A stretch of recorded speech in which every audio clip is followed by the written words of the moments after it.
काम किया है। उसके सामने कांग्रेस नेतृत्व वाली यूपीए, अब उन्होंने पुरानी अपनी छवि सुधारने के लिए नाम बदल दिया, लेकिन पहचान घोटालों की है। आए दिन घोटाले, यही पहचान रही है। और नाम बदलने के बावजूद भी देश उनके घोटालों को नहीं भुला है, उनको नकारा है।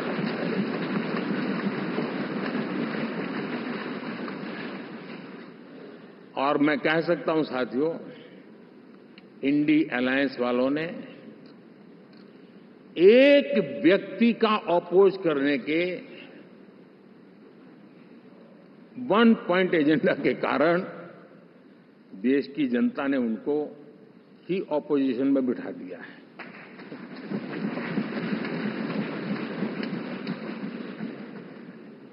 एनडीए विकसित भारत इस संकल्प को लेकर के चुनाव में गया था। देश के लिए सकारात्मक सोच को लेकर के गया था। देश की युवा शक्ति के सामर्थ्य को समझ करके नए अवसरों को लेकर के देश को आगे बढ़ने की बात लेकर के गया था। जबकि हमारे सामने जो लोग थे वो भ्रम फैलाना, झूठ फैलाना, यही गुमराह करने वाले काम यही करते रहे थे। अब एनडीए और उनका देखें, इवन नामांकन में जाएंगे तो भी आपको देखेगा उनका चुनाव प्रचार, उनका नामांकन, हम लोगों का एक एक दृश्य देख लीजिए और उनका एक एक दृश्य देखिए, कितना बड़ा अंतर है। हर चीज में उनका कैरेक्टर दिखाई देता है। और क्या रहा, फोटो ऑप के लिए तो उन्होंने अलायंस घोषित कर दिया, लेकिन कितने ही राज्यों में वो आपस में लड़ते रहे हैं, चुनावी जंग में एक दूसरे की पीठ में छुरा भोंकते रहे हैं। कभी उन्होंने कहा कि ये तो हमारा वैचारिक अलायंस है, वो विचार लेवल पर ठीक है, बाकी नीचे तो हमारा अपना हम तैयार करेंगे। और अब फिर उन्होंने कहा कि भाई हम तो सीट के आधार पर अलायंस करेंगे, टोटल न भी करें, ये भी खेल खेला। और अभी अभी तो चुनाव पूरा शुरू कर दिया कि ये तो हमारा अलायंस लोकसभा के चुनाव के लिए ही था, बाद में नहीं है, ये भी शुरू कर दिया। यानी मैंने बहुत पहले कहा था कि आप देख लेना 4 जून के बाद बिखराव शुरू हो जाएगा, और वो शुरू हो चुका है। इसका मतलब ये हुआ कि वो सिर्फ और सिर्फ सत्ता सुख के लिए एक दूसरे का साथ देने की कोशिश करते थे, लेकिन उनमें उनका अगर स्वार्थ निश्चित होता तो साथ देना, वरना नहीं देना, एक कैरेक्टर था। साथियों, ये लोग कितने ही बड़े झूठे बोलते रहे हैं। और आप देखिए, चुनाव के समय उन्होंने देश के सामान्य नागरिक को गुमराह करने के लिए जो पर्चियां बांटी कि ये देंगे और वो देंगे और टिकना देंगे, फलाना देंगे, 2 दिन से मैं देख रहा हूं कि कांग्रेस के दफ्तरों पर लोग कतार लगा के खड़े हैं कि ये पर्ची है, 1 लाख रुपया कहां है, लाओ भाई, मांग रहे हैं लोग। यानी आपने जनता जनार्दन की आंखों में कैसा उनको भ्रमित किया, कैसी आंख में धूल झोंक दी कि वो बेचारा सामान्य नागरिक मान के चलता था, हाँ भाई 4 जून के बाद रुपया मिल जाएगा, इसलिए वो जाके खड़ा रह गया। और अब उसको धक्का मारा जा रहा है, डंडे मारे जा रहे हैं, वहां से निकाला जा रहा है। अब इस प्रकार का चुनाव, ये अपने आप में देश के गरीबों का अपमान है, हमारे देश के सामान्य नागरिकों का अपमान है। और कभी भी देश ऐसी हरकतों को न भूलता है, न ही कभी माफ किए बिना माफ कभी करता है।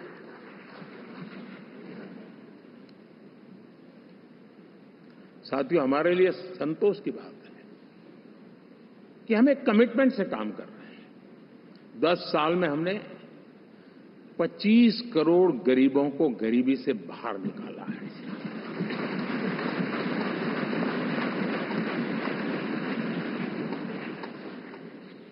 गरीब कल्याण का एक सुरक्षित मजबूत कवच दिया है हमने उसको, और उसके अंदर भी एक नए एस्पिरेशंस पैदा हुए हैं कि हां, अब मुझे गरीब नहीं रहना है, और उसके लिए मुझसे जो हो सके मैं हर अवसर का फायदा उठाऊंगा।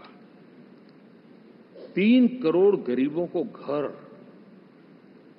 ये ऐसे कहने का आंकड़ा नहीं है जी। कितनी मेहनत पड़ती है मुझे मालूम है, लेकिन हम सफलतापूर्वक इसको कर पाए हैं। 4 करोड़ लोगों को दे चुके हैं, 3 करोड़ का हम संकल्प लेकर के आज से आगे बढ़ेंगे। यानी ये भी हिम्मत है कि 4 करोड़ देने के बाद जिन परिवारों का विस्तार हुआ है, जरूरत पड़ी है और राज्यों की भी उसमें इच्छा है, 3 करोड़ नए घर बनाने का संकल्प। 70 वर्ष की आयु से ऊपर के व्यक्तियों को, नागरिकों को 5 लाख रुपए तक इलाज के लिए मुफ्त इलाज की व्यवस्था। मुद्रा योजना के तहत हमारे नौजवानों को कारोबार के लिए 20 लाख तक की उनकी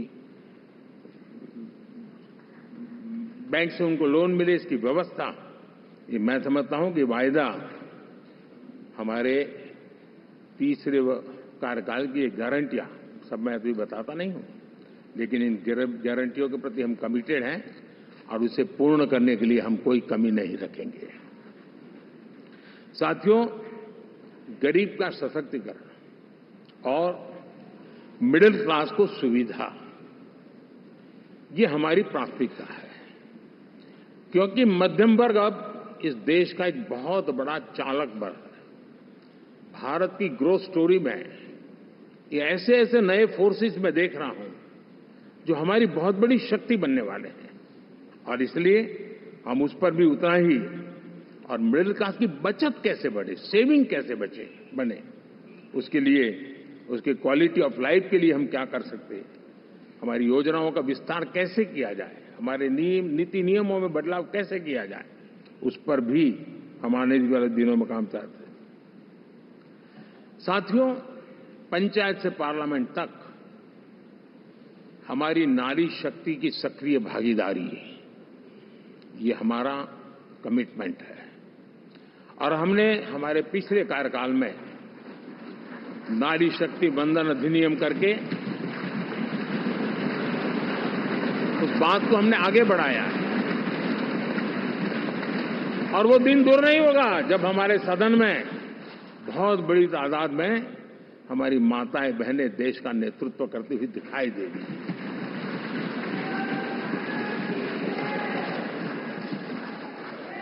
इस पूरे चुनाव में हम सबसे ज्यादा महिला उम्मीदवारों को टिकट देने वाली पार्टी रहे हैं, ये हमारा कमिटमेंट है।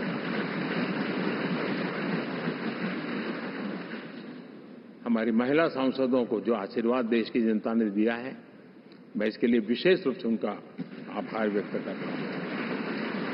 और साथियों, आपने देखा होगा G20 समिट में दुनिया के सामने एक विषय लेकर के हम बड़े आग्रह से गए हैं, और वो है